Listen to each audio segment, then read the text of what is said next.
Graça e paz a todos, amigos, amigas, irmãos e irmãs. Estamos felizes, agradecidos a Deus por Ele permitir nos encontrarmos mais uma vez para iniciarmos uma nova semana de estudo na Palavra de Deus. Agradecemos a Deus pelos cuidados que Ele tem tido para com cada um de nós, a proteção, os livramentos e também por Ele ter colocado em nós o desejo de estudarmos a Sua Palavra, conhecê-la e vivê-la em nossa vida. Agradecemos a todos vocês que estudam conosco a Bíblia a cada dia, todos vocês que compartilham esses estudos com outras pessoas. Agradecemos a todos que são inscritos no canal Hora Tranquila no YouTube e ainda agradecemos a todos que nos escrevem dizendo de onde nos acompanham a cada dia. Mandamos aqui um alô especial para o Eduardo Júnior, é de Dourados, Mato Grosso do Sul, Loza André e todos os irmãos da Igreja Adventista Central em Porteiras, no sul do Ceará.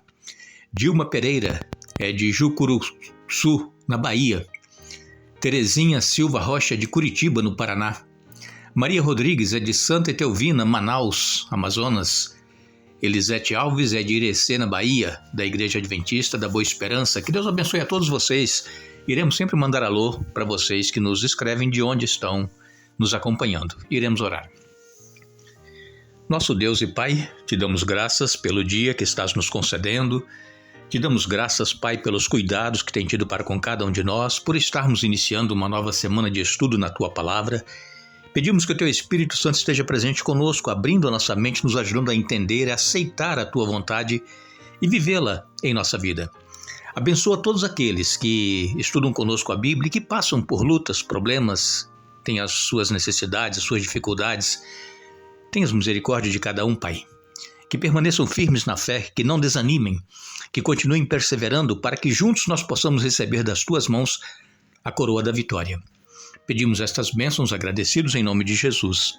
Amém. Iremos dar continuidade à nossa série que estamos falando sobre vida, morte e eternidade. E como vocês já perceberam durante os estudos que fizemos até aqui, a Bíblia, ela é clara em dizer que não existe alma dentro de nós que sai quando a pessoa morre.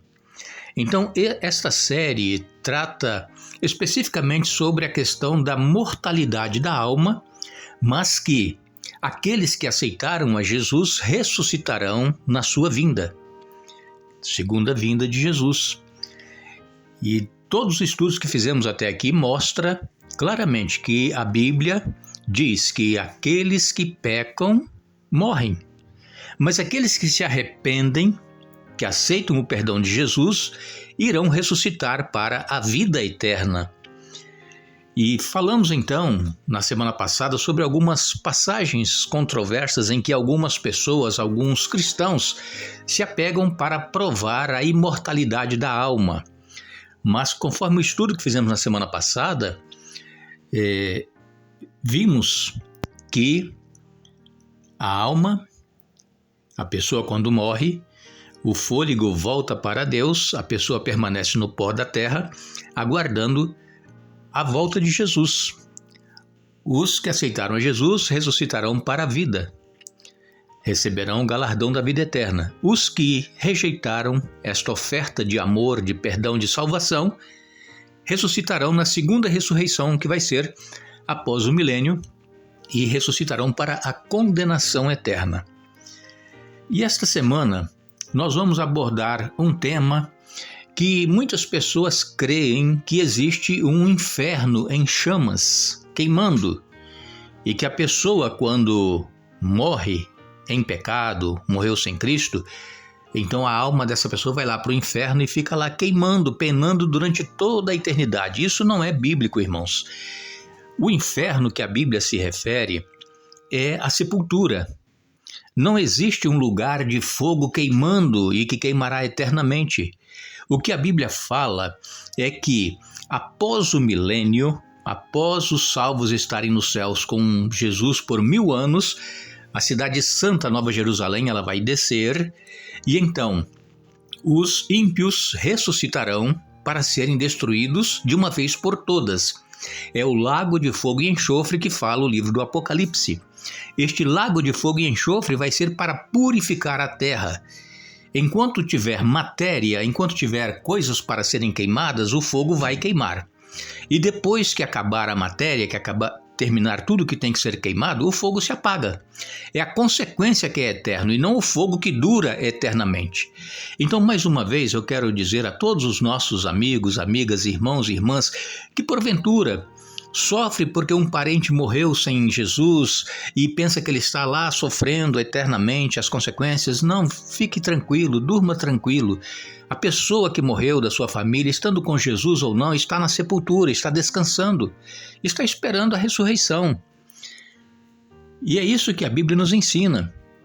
Então muitas pessoas perdem o sono, não conseguem dormir porque pensa no tormento que um parente está sofrendo lá nas chamas do inferno. E Satanás, ele quer fazer isso, confundir as pessoas. E o que nós precisamos temer, irmãos, não é o lago de fogo e enxofre. O que nós precisamos temer é morrer sem Jesus.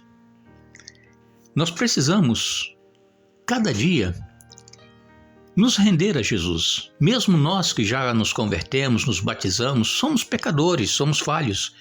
E precisamos, cada dia, nos render, pedir perdão, continuar a caminhada. Se foi um pecado, como nós dizemos assim, mais grave, né, que abalou alguma estrutura, Deus perdoa. Comece de novo, comece do zero. A Bíblia diz aqui, em 1 Tessalonicenses capítulo 5, verso 21, examinem todas as coisas, retenham o que é bom. Precisamos examinar todas as coisas. As pessoas que creem na imortalidade, nós que cremos que a alma é mortal, examinar tudo que a Bíblia fala a respeito do assunto e agora reter o que é bom. O que é bom? O bom é que a pessoa que morreu não sabe de nada, está no descanso e vai abrir os olhos vendo Jesus voltar. E não vai saber quanto tempo esteve sepultado, porque a morte, segundo Jesus, é como um sono. É claro que nós que ficamos vivos, quando nós perdemos algum parente, nós é que sofremos. Igual esse final de semana passado agora, aconteceu uma tragédia no município de Aracruz, no Espírito Santo.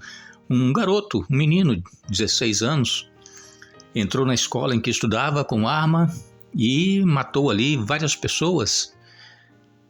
Eles morreram. Possivelmente já foram sepultados, porque isso foi na sexta-feira. E estão no descanso. Quem está sofrendo é quem perdeu. É uma tragédia receber uma morte repentina. A pessoa está com saúde, está no trabalho, de repente chega a notícia, fulano morreu.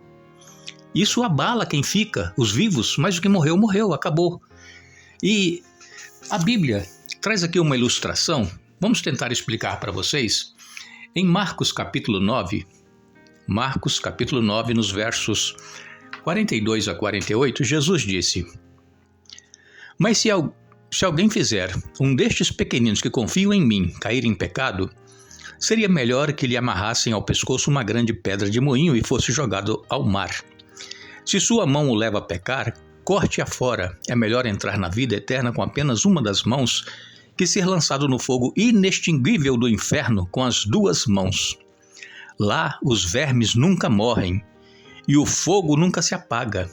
Se seu pé o leva a pecar, corte-o fora. É melhor entrar na vida eterna com apenas um pé que ser lançado no inferno com os dois pés. Lá, os vermes nunca morrem e o fogo nunca se apaga. E se seu olho o leva a pecar, lance-o fora. É melhor entrar no reino de Deus com apenas um dos olhos que ter os dois olhos e ser lançado no inferno. Lá os vermes nunca morrem e o fogo nunca se apaga. Vejam que Jesus aqui repetiu várias vezes, né? A palavra inferno, o fogo nunca se apaga, os vermes não morrem. Jesus aqui estava usando a passagem de Isaías, capítulo 66, no verso 24, onde o profeta Isaías disse: Quando saírem, verão os cadáveres dos que se rebelaram contra mim. Pois os vermes que os devoram nunca morrerão, e o fogo que os queima nunca se apagará. Todos que passarem por ali os verão com o mais absoluto horror. O que nós precisamos entender é que entre os judeus, aos quais Jesus estava falando aqui em Marcos capítulo 9, havia muitos que criam que existia um inferno em chamas e que este inferno nunca se apagava. E como nós já dissemos no estudo da semana passada, a maioria dessas crenças que os judeus tinham nessa época de Jesus vieram dos gregos. Os gregos eram pagãos, adoravam outros deuses, tinham outras crenças. E como o povo judeu ficou 400 anos sem ter um profeta para profetizar, para trazer a mensagem de Deus, eles foram se envolvendo com essas falsas doutrinas, essas teorias de que existe uma alma, de que ela é imortal, de que existe o inferno que está em chamas. O que Jesus está dizendo aqui, por exemplo, se a nossa mão nos faz pecar, é melhor cortá-la e jogá-la fora e entrar na vida sem uma mão do que ir para o inferno, né? Mas isso é figurativo. Nós não vamos cortar a nossa mão porque nós fizemos algo errado, nem vamos arrancar o nosso olho porque nós olhamos alguma coisa que não era para olhar. Isso é figurativo. É o desejo que nós temos de fazer a coisa errada, nós temos que mortificar esse desejo. O meu olho quer olhar alguma coisa que eu não devo olhar, eu tenho que mortificar esse desejo, eu tenho que desviar o olhar para o outro lado. Por quê? Porque se eu continuar olhando para aquilo que eu quero, que é pecado, eu não vou entrar no céu. Eu vou ser queimado no lago de fogo e enxofre depois do milênio. E Isaías, ele disse que os vermes comiam os cadáveres que estavam espalhados pela terra. Por quê? Porque os vermes, nós sabemos, se alimentam de cadáver em decomposição. Vocês já viram isso em cadáver em descomposição de animais, não é? Aqueles vermes ali. E isso também acontece com as pessoas. Quando morrem e são sepultadas, as pessoas são consumidas pelos vermes. Mas quando acabou aquela matéria de decomposição que os vermes se alimentavam, os vermes também morrem. Eles não vão viver eternamente ali. Por quê? Porque o cadáver acabou, se decompôs. Isso tanto de animais como de pessoas. Então, o que o profeta Isaías vem dizendo é que aquelas pessoas que morrem e que são deixadas sobre a terra, né, que não são sepultadas, as pessoas que passavam por ali e viam aqueles corpos sendo devorados pelos vermes, como nós vemos em corpos de animais que morrem à beira de estrada, no mato, né? E encontramos ali um cadáver de animal em decomposição, os vermes estão ali se alimentando daquele cadáver. E então, diz aqui o profeta Isaías, no capítulo 66, verso 24, que o fogo que os queima nunca se apagará. Nunca se apagará enquanto houver o cadáver, o restante para ser queimado. E assim que terminar a queima, a matéria que estava sendo queimada, aí o fogo se apaga. Um exemplo claro que nós temos na Bíblia é Sodoma e Gomorra. Ela sofreu as consequências do fogo eterno, que veio de Deus, um fogo divino. Mas Sodoma e Gomorra não está queimando até hoje. Inclusive o Mar Morto é localizado lá onde era Sodoma e Gomorra. Não continuam queimando. Então nós precisamos entender que quando a palavra de Deus usa esse termo eterno, nós precisamos entender que é a consequência eterna daquilo que está acontecendo com a pessoa ou com algo que Deus mandou o seu juízo divino, o seu juízo eterno. Então esta é a questão destes vermes imortais que o profeta Isaías fala e que Jesus citou lá em Marcos no capítulo 9, que os vermes, né, são imortais e lá no inferno eles estão queimando eternamente. Jesus disse isso exatamente por causa da crença que havia entre muitos judeus de que existia um inferno, e então para que Jesus fizesse com que eles entendessem essa questão, Jesus então precisou usar esses termos do inferno, e lá eles nunca morrem e o fogo nunca se apaga. Vamos voltar amanhã e vamos dar continuidade ao estudo desta semana, que vamos falar sobre as chamas do inferno, e com certeza Deus vai nos iluminar através da sua palavra. Ore, peça a Deus entendimento. Se você crê que existe uma alma imortal, se você crê que existe inferno queimando, ore a Deus e Deus vai mostrar na palavra dele que isso é um mito, mas que haverá o lago de fogo e enxofre no final do milênio, que irá purificar essa terra de uma vez por todas, irá consumir o pecado, a raiz de seus ramos, e aí aqui será o novo céu e a nova terra. Que Deus nos abençoe.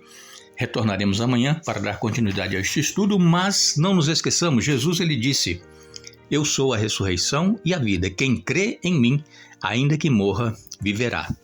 João capítulo 11, verso 25. Que Deus nos abençoe.